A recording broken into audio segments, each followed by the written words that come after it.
decía nadie. La NFL está al corriente de este problema desde hace años. Usted ha encendido la luz y ha descubierto al hombre del saco. Hay hombres muriendo, dejando a sus familias en la ruina ahora mismo. 2 casos no representan una prueba científica concluyente. Siga trabajando. Me dijo, mamá, estoy listo para irme. ¿Usted cree de verdad que tenía esa enfermedad? Sí.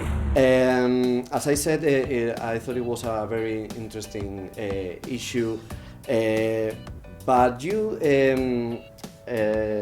touch one of the biggest companies in United States.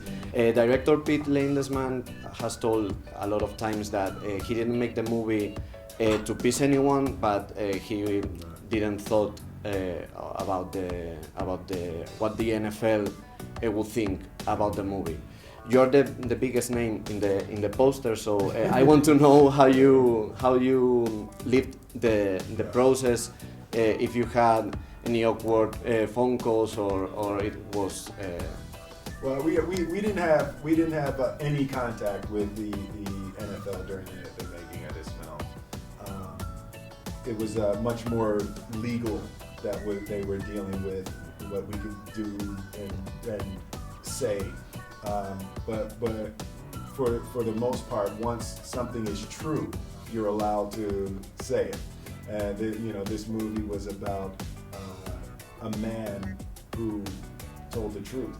It was about Dr. Benedict Omalu, who risked everything to say what he believed to be true. So for me, it was a little bit of a conflict because I love the game, right? So in that, I love the game, and then I was presented with a really painful reality, and I was really compelled as a parent, because as parents around the world, we put our kids into sports, and we have to know we have to know what we're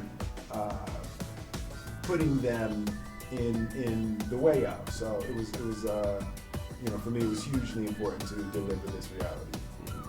The director was in Cancun last summer, and I was there. I witnessed you, by the way. I was working. Yeah, I know. Suicide Squad. Yeah, can't wait. Yeah. Well, he told us that you learned the accent. We see a whole transformation in the movie. You learned the accent listening to the radio. I think. Yeah. What was the biggest challenge of transforming into Benedict Omalu?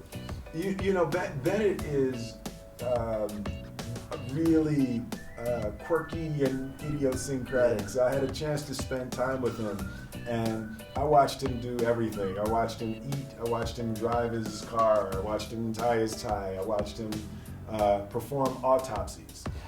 So I spent so much time with him that it was not necessarily easy, but when you have a model, for me, it's much easier to work from a model than to have to create everything from scratch. Well, you have a lot of piece of news recently because of you have become one of the voices of diversity in the Oscars. We know your point of view. The Academy has made some changes right now. I want to know how do you feel about them, and how do you feel about people like Whoopi Goldberg saying that maybe the issue isn't in the Oscars, but in the roles that you don't get. Yeah, I think that it's a very complex and a very emotional issue. And for me, it's really important to keep it in a spirit of love and light. This is not us against them. I am a member of the Academy. It's we. It's a family that has a problem to solve. And diversity is what makes America beautiful. And historically, Hollywood has led in the creation of that diverse and beautiful melting pot. So for me, it was just a little concerning to see Hollywood sliding somewhat regressively to an older time. So I just think that it's important to me to be a part of creating the most diverse, most beautiful, most inclusive Hollywood that we can possibly create. En mi tierra cuidamos de nuestros guerreros. Al morir, hablan a los vivos. Y yo hablo en su nombre. Diga la verdad. Diga la verdad.